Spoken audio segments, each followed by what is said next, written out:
Hey everyone, welcome back to my channel and to another video. So today I'm going to be doing the mid-year book freakout tag.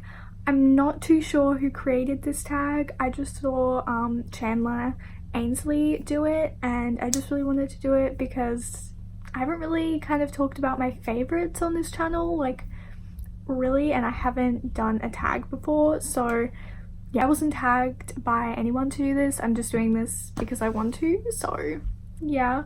But let's just get right into this video and into the questions. So the first question is the best book that you've read in 2019 so far, and for this I've chosen The Seven Husbands of Evelyn Hugo. I think this would be probably the best book I've read so far. I just loved it so much and I didn't really realize how much I actually connected to it and loved it until after I read it and kind of thought about it a little bit. But yeah, I read this for my for the Read Your Gaze readathon and absolutely adored it. I just love it so much and it's definitely one of my favorites this year. It's not like my absolute like favorite of 2019, but it's like close. So yeah, I don't really have like an absolute favorite for 2019 yet, so yeah, but this is definitely like a close second. And the next question is the best sequel you've read so far, and for this I've chosen, this kind of probably is obvious, but God's Grave by Jay Kristoff. I've talked about this so much, well not really, but like kind of. I just love God's Grave so much, like it's absolutely my favorite sequel probably of all time. I've never felt so connected to a sequel before. Like most sequels I just don't really care for. I don't really care for like New Moon or like Chamber of Secrets, but this sequel like is pretty incredible. Like I love it so much and I'm just so glad that I read this series because it's just, I love it so much and everyone should read this series. Like go and read it. I don't know if you'll love it, but like read it. You might love it and you might, you know, yeah, just go read it because it's amazing. I don't really want to like say too much because obviously it's a sequel. You need to read Nevernight in order to read this, so yeah, but I just really love it and Jay Kristoff blessed me with this amazing series, so yeah. So the next question is a new release that you haven't read yet but want to, and for this I've chosen, well I have a few, but the one that I really want to read is These Witches Don't Burn by Isabel Sterling. This book just looks so amazing. It came out recently. I also have the stickers behind me that the author sent me. So yeah, this book is about witches and it has a lesbian main character, I believe. I may be wrong, but I'm pretty sure the main character is lesbian, but anyway. And you know, it just looks so great. I love the cover. I've heard so many great things from my mutuals who have read this and I'm just so excited to read it because it looks absolutely amazing. Like this looks incredible. And yeah, I love like witchy novels. I haven't read that many of them, but like I really want to read more, so yeah, and especially like a lesbian witch. Sign me up. An FF romance between witches, sign me up. Like I'm all in for it. Like sign me up. I will buy it like right now. And I did, but yeah, I'm just so excited to read this. Like my excitement is like over the moon right now, so yeah. So the next question is my most anticipated release for the second half of the year, and I think I'll have to go with Wilder Girls by Rory Powers. This has been like, I've been waiting for this book to come out for so long. It doesn't come out till July, so I still have a little bit to, you know, wait. But yeah, I've heard so many people talk about it and it's been on my TBR for so long. I'm just so excited about it. Like I kind of can't really tell you what it's about, but I know that it's kind of like spooky and there's an FF romance and like I'm all in for that. Like a spooky kind of book with an FF romance, like sign me up. Like I'm in. I'm not sure if it's like a thriller or anything, but yeah, I'm excited to find out. So The next question is my biggest disappointment. Now, I mean, I know what my biggest disappointment is hype-wise, but like I didn't really have any anticipated releases at the start of the year, so like this isn't based on kind of what I was waiting for. This is kind of just based on like, that made no sense, but like this is just based on like what was hyped up and disappointed me because of the hype.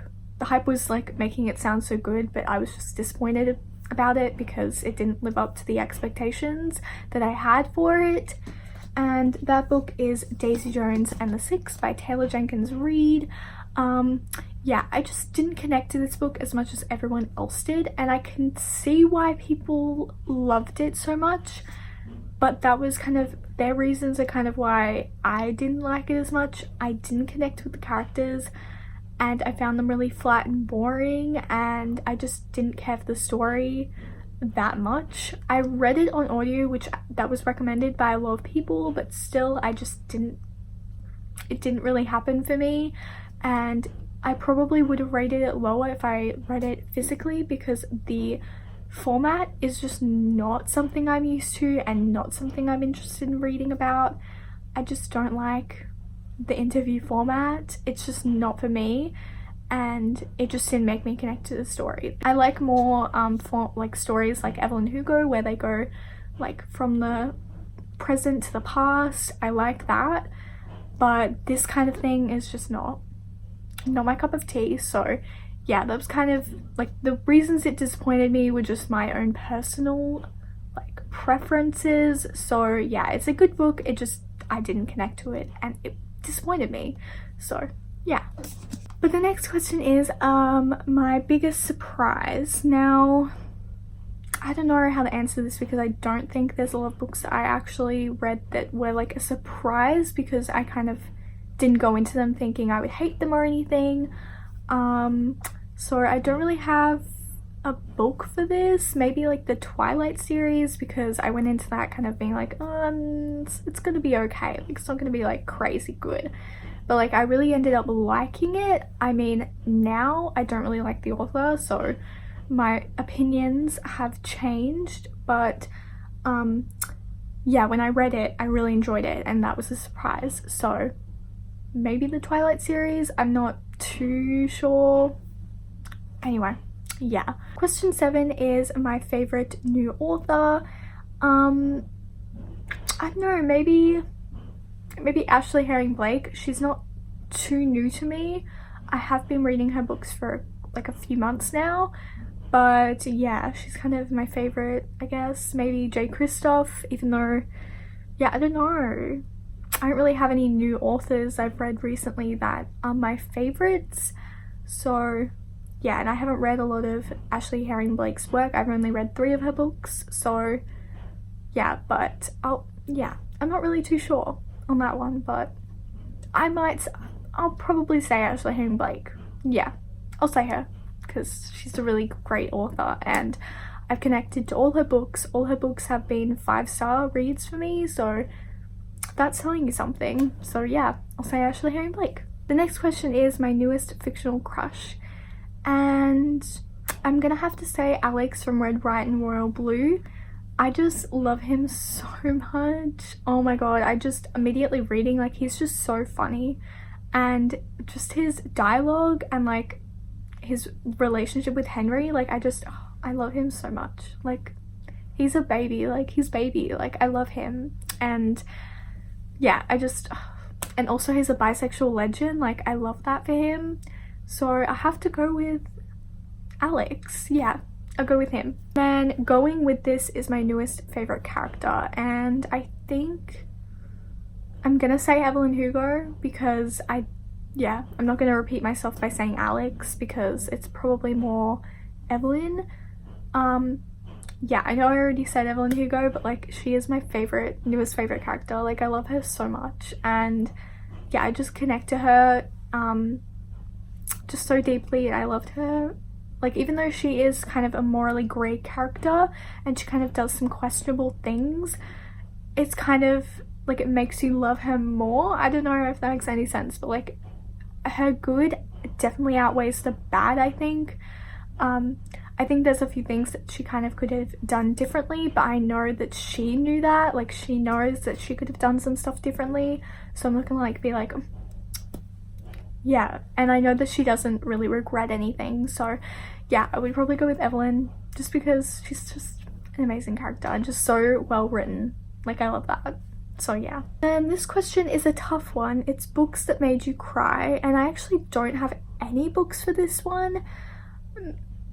I don't know, I just don't have any books that have made me cry. Like, I don't really tend to cry in books. I'm not sure why, I just don't really cry. I think the only book that has really ever made me cry is maybe Harry Potter, but like, yeah, I just don't really cry in books. And I haven't really cried in a book this year, I don't think. Maybe like Forever Interrupted by Taylor Jenkins Reid, which is a book I've read recently. I did kind of cry in this, like a little bit. Like, it was kind of sad towards the end. So there was like a point in this book, I'm not gonna say what it is, but like it made me kind of cry, but enough really counts because I didn't full on cry. I just kind of teared up and like was kind of like, ooh. So yeah, maybe this one, but I don't know. Then opposite to this is books that have made you happy, and I think for this I'm gonna go with The Mighty Heart of Sonny St. James by Ashley Herring Blake. There are so many different moments that made me sad, but so many more moments that made me happy. It was just such a light-hearted, heartwarming book. Definitely The Mighty Heart of Sonny St. James just made me so happy, and towards the end especially, and the friendship between the main character and the girl that she's best friends with, it just, my heart is warm. Like, I just love it so much, and it just makes me happy thinking about it. I just love this book. It's so good. Go read it. Like, it's so good. I think any middle grade makes me happy, to be honest, because middle grades, there's not so much going on. Like, they're just so easy to binge read, even though I didn't binge read this, but like, they're so easy to fly through and just love and, you know, get so happy by. So yeah, I just really love this one though. Like, it's my baby. We're nearing the end. The next question is the most beautiful book you've bought so far, and this was hard because I bought so many beautiful books, but I think I'll have to go with the Fire and High by Elizabeth Acevedo. This cover is just incredible, and the under the dust jacket is this, which is like a bunch of fruit, I think. Yeah, fruit. Yeah, and like flowers, and it's like just so gorgeous. Can you see that? Yeah, cool. And it just relates to the book so much, and I just love it. And I've just never seen anything like this. Like, I never see anything like this on the under the dust jacket. There's only like kind of little things under the dust jacket in most books, but never anything like that. So I'm all for that, and I love this so much. So yeah, and just it's just such a unique cover. So yeah, I have to say this one. And then the last question, oh my god. Okay, the last question is what books you need to read by the end of the year, and so many. There are too many books that I need to read. I'll list some, but there's just so many. The Priory of the Orange Tree, Girls of Paper and Fire, Blanca and Rosia, Truly Devious is one. Oh my god, I need to read Truly Devious. Emma Books absolutely loves that book, and I need to read it because I need to know what all the hype is about. Illuminae, These Witches Don't Burn with the Fire and High. The Throne of Glass series I need to continue. Also the A Court of Thorns and Roses series I need to continue. Percy Jackson, Nevermore, yeah, Sadie, I need to do that one too, and a few thrillers and classics. I have a few classics on my shelves that I need to get to. But yeah, that's kind of all I can think of. I'm sure there's more behind me, but like, I just can't think of them right now. But there's so many books I need to read, like so many books on my shelves, so many books that I just need to read like ASAP. Like, anyway, but I still have the whole rest of the year to read them and buy more books that I need to read. So yeah, honestly there's just so many amazing books that have been hyped up so much and I just haven't gotten to them, but I'm slowly getting there, and hopefully by the end of the year I'll have read quite a lot of what's on my shelves. So but we'll see, like we'll see, because I don't know if that's gonna happen, but you never know.